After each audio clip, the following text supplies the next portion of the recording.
Swinging a high drive into center field. Hits at the wall. It is gone! Casas does it again. It's gone! It's into the bullpen! This game is tied! This game is tied! And he swings and rips one to center field. It's high, it's deep, it's back, it's gone! Sale winds, he fires. Swing and a miss, strike three, it's over! The Red Sox have won the World Championship! Welcome back to Play Tessie. If you're listening on drop day, it is August 10th. 9th? 9th. If you're listening on drop day, it's August 9th. This is the official Red Sox podcast of WEI. Before we get going, hit that subscribe button wherever you're listening. Apple, Spotify, Odyssey app, subscribe. 5 stars. We really appreciate it when you guys subscribe and rate us 5 stars. So if you're on YouTube, on the WEI channel, in the Play Tessie playlist, hit the thumbs up on that video, but then go to your podcast platform and subscribe. We really appreciate when you guys do that. As always, follow us on the socials at Play Tessie on both Twitter and Instagram. Here again with Sammy and Pat. It's Gordo here. We're going to preview this Astros series. The Astros coming to Fenway Park for a 3-gamer from Friday through Sunday. Before we get into that, though, Sox made a couple of interesting roster moves. One by necessity and one by, I guess, both by necessity. But the first one was O'Neill going down with a leg infection. I don't know. Everyone's getting sick in Texas. So I had my bachelor party in Texas, and like half the group now has COVID. So I guess everyone's getting sick. Did you get Tyler O'Neill sick? I think Tyler O'Neill got me sick. Or I didn't get sick. I think I had COVID like a month ago. So I'm good. But I don't know. Ref Snyder was sick too. Ref Snyder was sick when he hit those 2 homers. Yeah, he was, dude. You see him out there?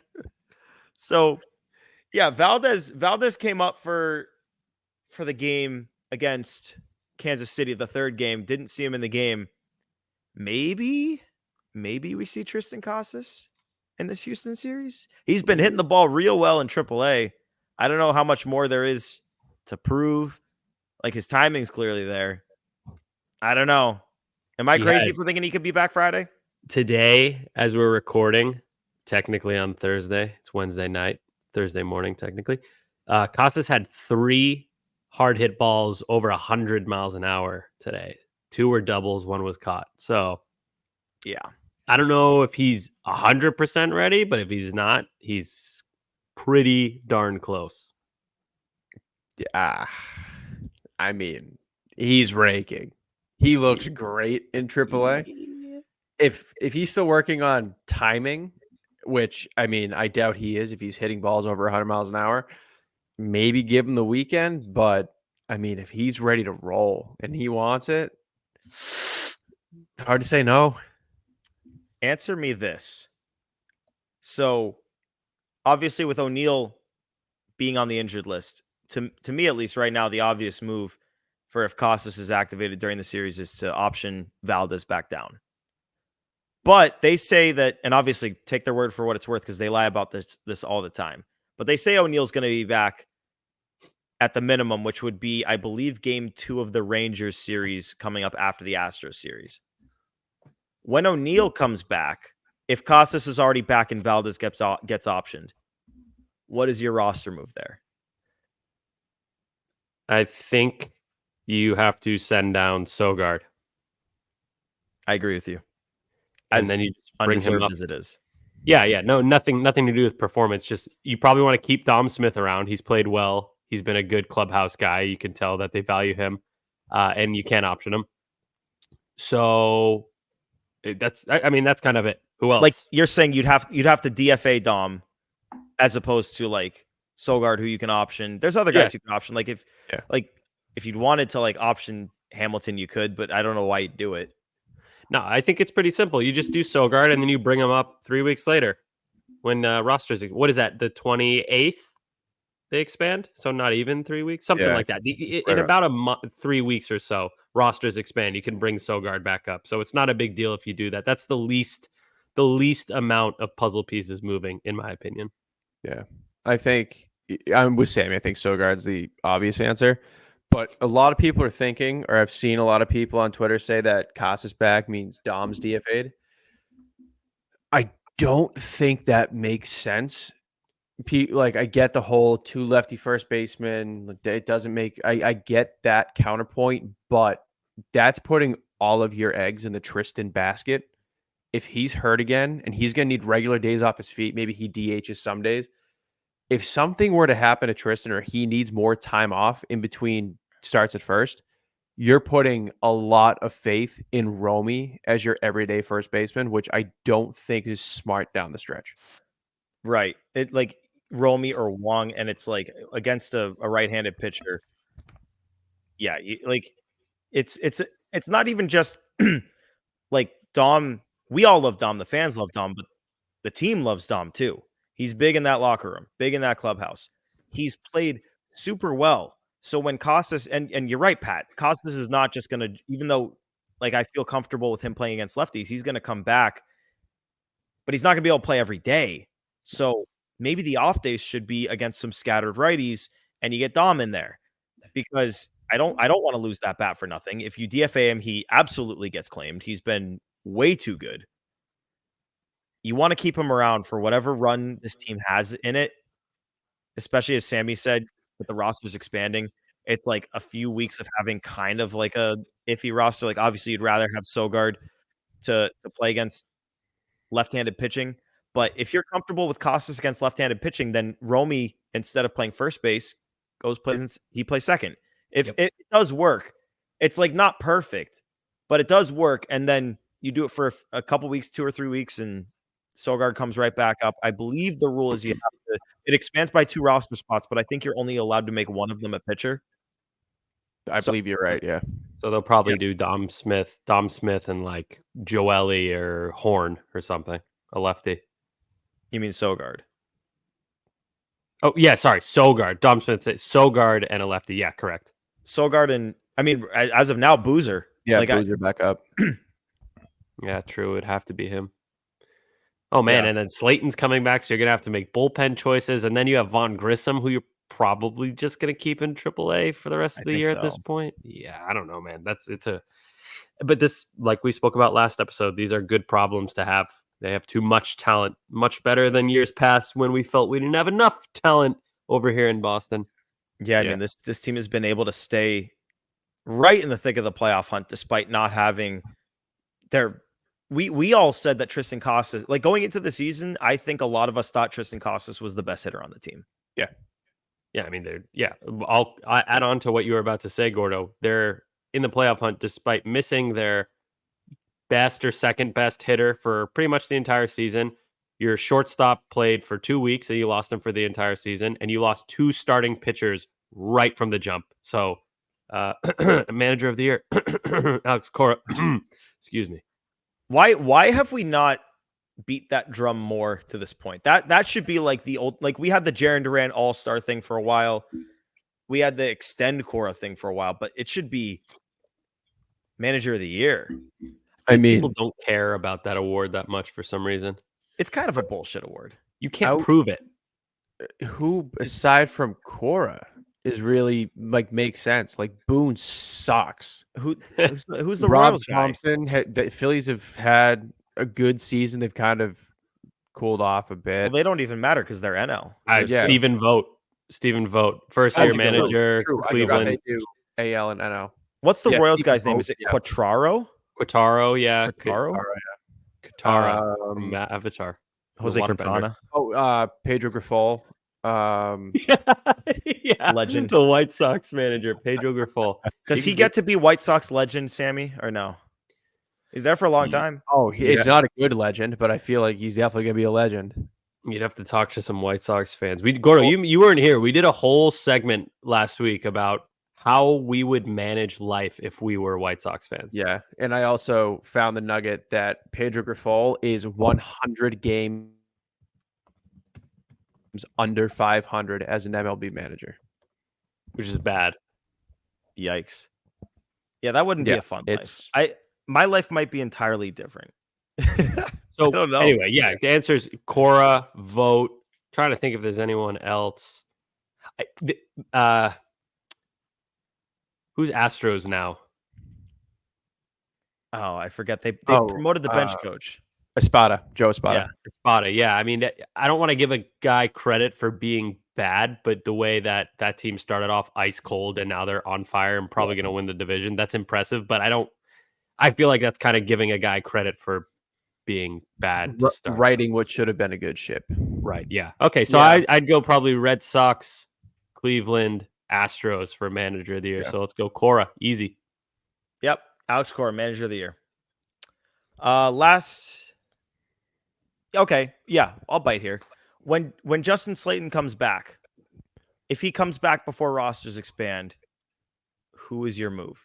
And did you agree with the Boozer option? Let's start there. Did you agree with the Boozer option? Yeah. Has to be Boozer. Just because he has options, you can move him up and down.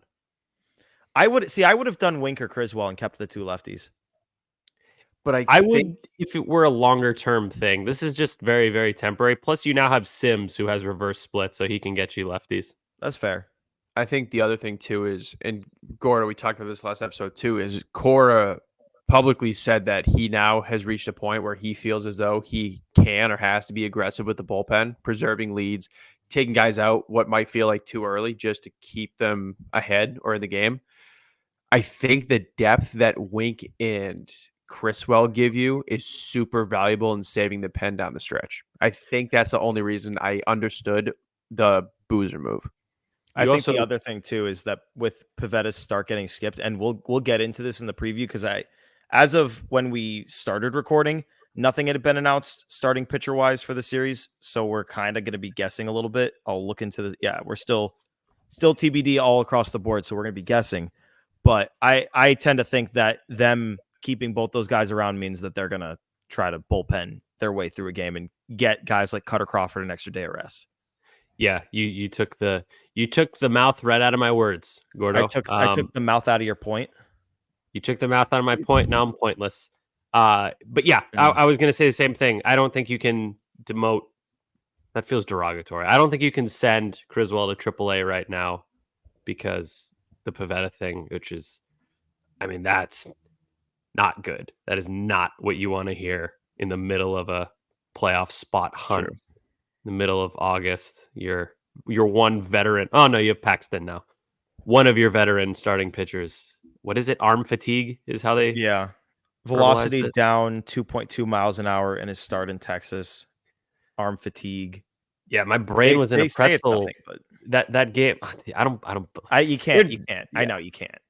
You can't. When Cora took him out, my brain was in a total pretzel because on one hand I'm like, oh man, Pavetta's velocity is down. That's probably not good. On the other hand, I love Cora managing aggressively. This is great, and it worked. So, not a good situation for the depth portion of the rotation. But you know what? Him managing, like we saw him manage aggressively last year, approaching the trade deadline. Like in July, he managed super aggressively, and then the bullpen guys kind of fell apart at the end. They're in a much better spot to be managed aggressively right now, just because I know it's been frustrating as hell with Chris Martin and Justin Slayton down, but those guys not building more and more innings while they were down actually could help benefit them in the end, because guys like Zach Kelly and like Bernardino and Boozer got pushed really hard in this run, but now you've got some guys coming back to pick up the slack, and maybe you get Hendricks back to do the same. And Lucas Sims and Garcia coming in to pick up the slack. It's like you actually can afford to manage aggressively here. It's actually kind of nice. Yeah, they've put themselves in a really good spot, especially with the additions of Garcia and Sims, where right before that, everybody's fried. Cora knows every game from here on out means more. You got to be aggressive. They weren't in that spot. They got two new arms. They've used them well. Allowed the other guys like Boozer and Kelly and Bernardino, those guys to rest up. Everyone's full go. Slayton's still coming back. Martin came back. What we're recording on Wednesday. Martin came back tonight. And Liam Hendricks he was in full uniform throwing. Like he's getting there. He's close. I'm not saying he's going to come in and be a premier shutdown 8th inning guy, but if he's a guy who can give you the 6th inning, the 7th inning and kind of maintain it, you're looking phenomenal down the stretch. This is great. I love that they have this many bullpen arms. Have we ever, When was the last time we felt like this? Like, man, there's a real bullpen crunch. I didn't even feel like this in 2018, to be totally 13. honest. It was 13 for sure. 13 would be good. Yeah, maybe Yeah. that when there was so many like not like stars, but just like serviceable you had good Uehara, Tozawa, Brez, like that. But there wasn't even like it was good, but it's like not even really like it wasn't like a crunch. They just had good guys. Like I don't know the last time we've had because it's such a modern thing building up bullpens with tons of arms and all of them being optionable so you can keep mixing and matching and giving guys rest. Like that's such a modern thing. Whereas I feel like back in like when we were kids, it was like you have your best pitchers, they're on the roster, they have their inning that they pitch, and hopefully they're healthy. Yeah, I have it up. It was absolutely 2013. You had Koji, Tozawa, Breslow, Andrew Miller, Brandon Workman, Franklin Morales. And don't forget, Wilson. this was all after both Joel Hanrahan and Andrew Bailey went down. Yeah. Bailey came back, I believe, though, didn't he? Towards the end. I think he did, but he wasn't good. Then also Tozawa was your closer. They tried him before Uehara, and that didn't work. So there were 3 closers that failed until you got cut. Anyway. But yeah, no, 2018 team I wouldn't even put in that because that was just like they didn't even Brian have that Johnson. Yeah, it was like Brian Johnson, AAA or majors. What do we do? And that was it. Yeah. Oh, what was Hector Velasquez? Oh yeah. Oh, dude, he was Chase Anderson that year. Yeah. Yeah. Yeah, he and Brian Johnson were like the Chase Anderson, and Brian Johnson kind of played the Criswell role too. I guess Velasquez was Anderson and Johnson was Criswell. Yeah. But yeah, I mean, shout out Cam Boozer option, but like obviously it's not a reflection on him. He's allowed 2 earned runs in his last 18 1/3 innings, dating back to June 6th. He's been nails. You honestly, you could have made the argument to option Bernardino over Boozer, and I think you'd be totally fine making the argument. I'm sure it was a tough decision for them, but either way, like Cora said, like Boozer's going to be a part of this. He'll be back, especially when rosters expand. Will be good to get another lefty up. So we'll see what happens. But let's move forward to the series preview. We'll preview the Astros series. The Houston Astros are 59-55. Took 2 out of 3 in Texas. Came 1 out away from throwing a no-hitter. That was Framber Valdez, who you will not see in the series, at least according to the guesses I'm making based off of the order that they've been going in. But the Astros are at the current moment tied for the AL West lead, but 3 behind the Red Sox and 4 out of the wild card. So yeah, the Sox would literally be leading the AL West if they were in the West. Mm-hmm. But as of right now, everything TBD, but we'll take our best guess. Game 1, Houck versus Ronel Blanco. Game 2, we'll call it like a bullpen game. So I'm not even going to really say a name versus Spencer Arrighetti, Sammy's guy. Game 3, James Paxton versus Hunter Brown. So Ronel Blanco, 2.98 ERA, breakout year, threw a no-hitter, but has a 5.14 ERA in his last 4. He's walked multiple guys in 9 of his last 12. So he's been really good. ERA still below 3 for the season, but not currently throwing his best ball. Spencer Arrighetti's got a 5.33 ERA, but he has some high K outings, including his last one where he went 6 innings, 1 run, and 12 strikeouts against the Rays. Not really a situation where like his month by month is turning around. Like it's basically been like 4 or 5 ERAs most months, but he is coming off probably his best start of his career. So something to watch there. Hopefully he doesn't make it 2 in a row. And then game 3, James Paxton versus Hunter Brown. Hunter Brown's got a 3.98 ERA, which sounds kind of mediocre, but he started off horribly and has a 2.34 ERA in 84 2/3 innings since May 22nd. So that's a guy who has been he basically has been an ace for most of the season. He is a really good pitcher. Hitters, you will not see Kyle Tucker in this series. You will see Yordan Alvarez, who has a 922 OPS for the season and an 1163 OPS in his last 6 games. Jose Altuve kind of having, I don't want to say a down season because he was an all-star and like is still playing all right, but he's got a 796 OPS for the year. Alex Bregman is kind of having a down year, 721 OPS for the year, 787 since June 1. So it's been a little bit better, but still not what we're used to seeing from him. He's in his walk year, so interesting to not see him have a bigger year this year. And then a guy who I feel like he could be a guy to hit the Sox for some reason is Yainer Diaz, and he's got an 1123 OPS in his last 13 games. So solid squad. Started off horribly, caught fire. Not necessarily playing their best baseball as of late. I gotta check it out. I think they're 4-6 in their last 10 games. Let me double check that. Yeah, 4-6 in their last 10. So even though they came off a series win against the Rangers, they're not as hot as they were. So hopefully a situation where you can go in there and take a series. They don't have Verlander. They don't have Framber in this series. So maybe an opportunity. We'll see. But Joe, let's get in here and we'll talk series predictions and the standings in that spot.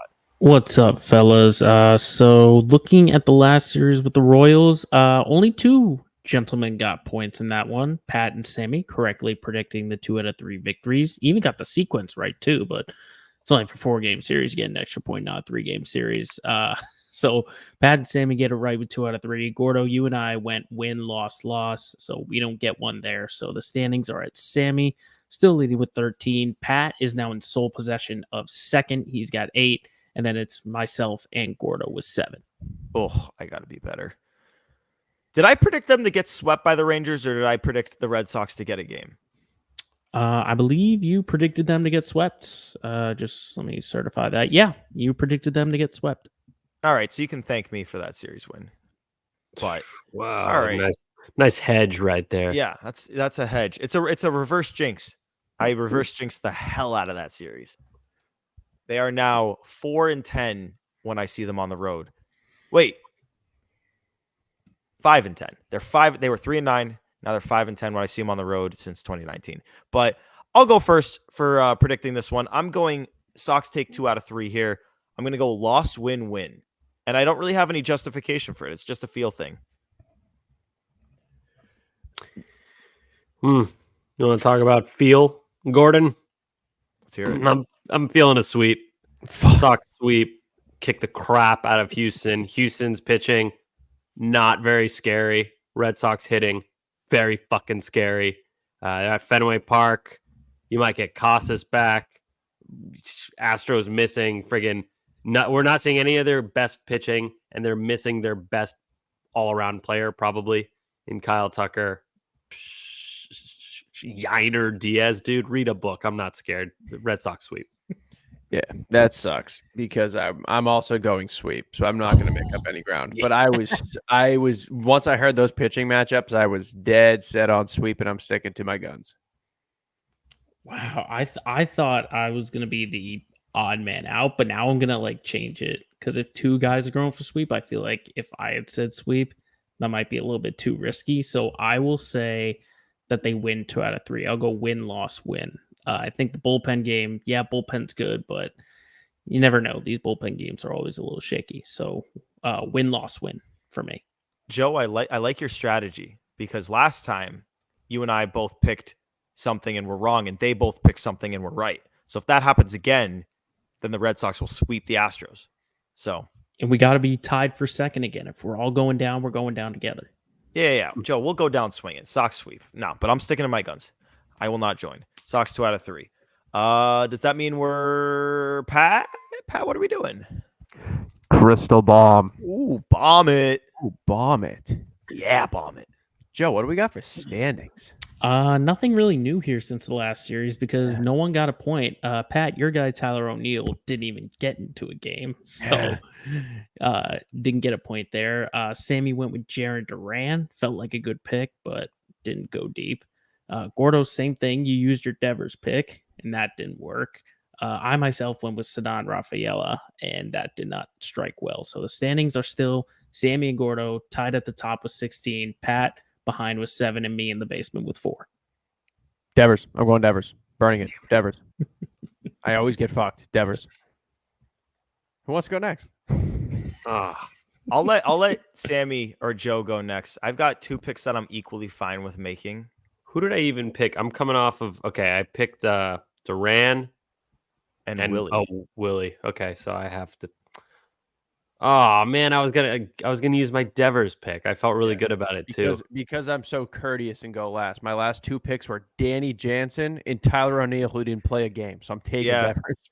To be fair, you were 1 series off with Danny Jansen. Yeah, you were only 1 series off. Every season or every series this season. I'll go Yoshida. Give me Masa. Ooh.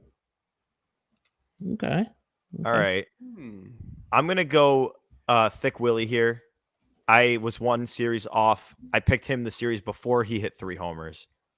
So I'm going to go with Thick Willie. Swinging the bat well. 3 righties on the mound. I feel good about it. Okay. Let me just make sure that this guy is good for me to pick. I did Sedon. Okay, I'm good. I'm going to go with Connor Wong here. I feel like he's due for another big home run game and another big series in general. I think he's kind of been recently undervalued in terms of swinging the bat, considering all the headline has been his position change. So we'll go with Connor Wong here. I don't know why I feel like this, because it doesn't make any sense. Like the Astros have their catcher of the future, but doesn't Connor Wong, wouldn't he look good in an Astros uniform? No. I don't know why. This is the color scheme, man. I don't know. I'm not saying I want him to go to the Doesn't he Astros. have a Houston? Isn't he from Houston? Oh, is that why I think that? He is. He is. He went to University of Houston or something. No, I think you're right, Sammy. I think you're right. Yeah, look at that. I know he's Born from in Texas. Houston, and he went to University of Houston. So that's your All brain was just connecting the dots, dude. You're so smart. Dude, I'm so man. smart. Oh my god, look at me, so smart and so cool, and handsome. And humble. Yeah. Humble.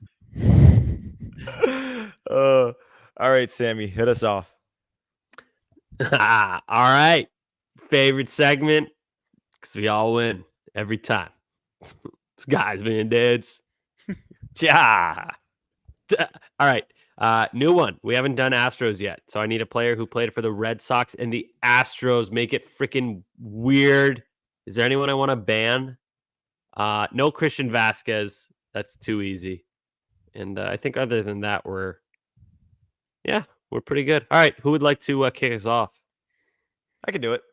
Mine I feel pretty confident is random. I'm going Wade Miller, who is one of the more underwhelming Red Sox acquisitions that I can remember. I remember him so well because he was on the Red Sox in MVP Baseball 05. He was wearing the Astros hat on the team, which always pissed me off. I wanted them to have updated pictures, and they didn't. That team had like Matt Clement wearing a Cubs hat, David Wells wearing a Padres hat, and Wade Miller wearing an Astros hat. But you look into the numbers, this guy actually was pretty good. He had 4 straight pretty good seasons before joining the Sox. He had a 3.4 ERA, a 2.38 ERA. It might have been a 3.3. I think I wrote it down wrong. I think it's a 3.38 ERA, a 4.13 ERA, and a 3.35 ERA. Then joins the Sox. Only makes 16 starts that year, has a 4.95 ERA. I don't remember ever seeing him. Like, I don't even know how he made 16 starts. I don't remember. And granted, I know I was just a kid, but I don't remember ever seeing Wade Miller. Yeah, Wade Miller's a great pull. That's a great pull. He was very good before he came to the Sox. Because I remember he came up. It was either here or in a different conversation I was having with somebody else, and he came up. And in my head, I think because he was so bad with the Sox, I thought he always sucked. He was a very good Astro. He also has kind of an underwhelming face, if that makes sense. Yeah, he looks like, no offense, but like Chase Anderson. Like it's just a face. Yeah, he kind of does have an NPC name, Wade Miller. Yes, Wade Miller. He's like the draft. He's like in the MLB The Show draft class of 2029. All right, I can go next. So this is typically not allowed, but I'm going to do it because I have a very good reason to. Ooh. Gordo was talking about a big acquisition to the Red Sox. I'm going a large separation away from the Red Sox. It is prospect Jeff Bagwell. And I'll tell you why. Because we're both Hartford Hawks. He is a Hartford alum. Is he really? Yeah, he went to the University of Hartford. He's from Connecticut. My school gym, they have a glass mural in the doorway to the gym, like the exercise gym. And it's like his game used jersey, autographed cleats, his gloves, some Astro shit. It's a whole like shrine to Jeff Bagwell. So I'm going Bagwell. I cheat a little bit, but there's some sentimental value there. I like it. Right. I accept that. Do you guys know who he was traded for? Oh, yeah. I used to know the answer to pitcher. this. It was a pitcher. He didn't do too well. Oh, he did okay, but it wasn't quite what they thought they were getting. What's the name? Larry Anderson. There he is. Yeah. Wow, look at that. Jeffy Baggs, Hartford, Connecticut. Hartford Hog, baby. Great batting stance, like sitting in a chair. Oh, yeah. All right, that is a good one. Mine is a little before your guys' time, maybe, kind of, sort of. You guys remember John Halama? Oh, yeah. He was also on the Red Sox in MVP 05 wearing a Tampa Bay Devil Rays hat. Yes, he pitched for the Red Sox in 2005, and boy, it did not go well. He pitched 30 games, 43.2 innings for a 6.18 ERA. It would have been so much better if it were 6.17. Alas, it was not. He had an ERA plus of 74, which is like actually lower than I would have guessed. Maybe because he had a 4.42 FIP. So he was not nearly as bad as his numbers. Talk about that team must have had some crap defense. I don't recall the 2005 Red Sox defense. But yeah, John Halama. And my favorite thing about him, oh, well, before I get to that, he also pitched for the Astros. Of course, he pitched 6 games, 5.85 ERA. It didn't go well for him in Houston. But anyway, my favorite thing about John Halama is his middle name is Thaddeus. Thaddeuz. What? John Thaddeus. Thaddeus. John Thaddeus Halama. I don't even know if you can say that name in a pretentious tone. The Z kind of takes the pretentiousness out of it. Oh, hello, it's my beloved son, Thaddeus. Yes, quite nice. Oh, God. Oh, that'd be So, great. yeah, if, John Halama. Yeah, Joe, can you clip that with no context? The 05 Sox defensively. I was thinking about it. Was that Olerud at first? Not for a lot of it. It had to be. Was it Uke yet? It might. I think it was you. I don't think Millar, or was Millar there one more year? I think it was a year more of Millar, and then there was like a transitional first baseman, and then it was Uke, if I remember. Yeah, correct. Millar was on the Sox in MVP. Yeah. 05. 05 was that? Oh, it was Edgar Renteria, wasn't it? Sure was. Shortstop. Yeah. What about Giambi? When was he? No, he was 2003. Yeah, he was before Jared. the World Series. Rest I in have peace. it up. Rest in I peace. have it up. 2005 Red Sox. Here we go. Tech. Millar did play a brunt of the games at first. Bellhorn played about half the games at second. Split time with Tony Graffinino. Oh, yes. Edgar Renteria was at short. Miller at third. Outfield was the same. So yeah. But the You bench, guys, I saw Tony Graffinino jersey at the Woo Sox game. I sent you guys a picture. Insane. Oh, yeah, that was crazy. oh yeah. Couldn't believe that. That's even weirder than the Martin Perez jersey that Joe and I saw. Nothing beats Ruben Amaro Jr. jersey that I saw at the Red Sox game. That is the weirdest jersey I've ever seen. The first base coach who was there for a year. Anyway, Pat, were you 2005 Red Sox, or should you talk more John Halama? Oh, yeah, no, I was just, the bench is bringing back some names. Tony Graffinino, John Olerud, Mirabelli, Jay Payton, Alex Cora, Gabe Kapler, Ramon Vasquez, Roberto Pettigene. That one I don't remember. Pettigene. Jay Payton. Do I have it right that Jay Payton didn't like it in Boston? I think Didn't he say he wanted to play more and he wasn't getting enough playing time? Yeah, he was actually traded at the deadline. He only played 55 games before the deadline. Yeah, he should have been playing more. He hit 260 with a 741 OPS. So Boston didn't like you either, Jay Payton. You know who Boston did like? Thaddeus. John Thaddeus. Halama. I'm so fancy when I talk like this. Shall we do some enough said before we get out of here? Yes, we should. So I'm going to go first. Go for on it. This one. This is I think I've told at least one of you guys, but I definitely have not said it on the show. And I don't know that Joe, if Pat knows this, I don't know that Joe knows it. So we're going into the Astros series, so good time to tell the story. So Astros cheating scandal comes out. in like the offseason of 2019 going into 2020.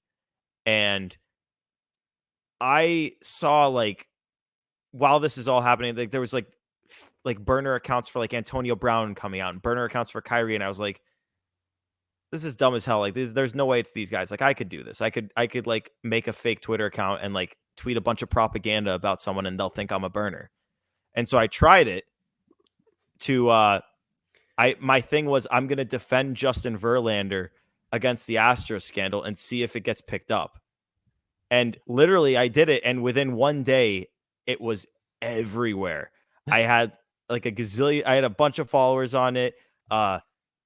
John Boy was the one who blew it up because they were like, oh my God, did we just find Justin Verlander's burner? Like here's like, they wrote about it on Barstool, like I had like tons of people tweeting about it. Like Fox was writing articles about it. Like everyone picked this shit up because I was like making tweet, like the account was like at John and like a bunch of different numbers and letters. Let me see if they wrote about it in the article. Cause I since have lost access to it somehow. Jonathan, I found the original tweet from John Boy. It says, we've got a potential Verlander burner account. Could be him. Could be someone in his camp. Could be a fake burner. We're in the golden age of fake burners, it seems. And it adds it. So if you want to find it, it's Jonathan, but without the N, 197215565. And I basically was tweeting like in response to anyone who was talking about the Astros thing. Like the pitchers had nothing to do with this, and now their names are getting dragged through the mud. Like Justin Verlander's like a Hall of Famer, and now he's like involved in this. It's bullshit, and like literally everyone thought it was Justin Verlander with a burner account. So You're a troll, dude. You're a troll. I could not believe that it worked. I was like, I'm gonna try this a few times and see if it picks up. And like literally, I woke up the next morning to my phone buzzing a million times by my face because of the John Boy tweet. That's so funny. That's Just so blows good. up. That is my pride and joy. Shout out Justin Verlander. His brother tweeted about it too. Ben Verlander was tweeting about it to deny it. Be like, there's no fucking way that is Justin. So like, That's not my brother. I love Shohei Ohtani. yeah. That's such a hedge by John Boy, who's like, we think we got him, but also we might not have. There's a lot of fake ones out there. Yeah. We're gonna write about it anyway, though. He has screenshots of the tweets. I can send us this tweet, and when this episode drops, we can put it on the PT page. Can you imagine that this fake Twitter account resulted in Justin Verlander being pulled into like AJ Hinch's office, and he's like, "Show me your phone." Dude, I wonder how much this got talked about in that family, because like at minimum, like I know that Ben Verlander at minimum confirmed with him that it wasn't him before tweeting that. God dang, look at this tweet that I found.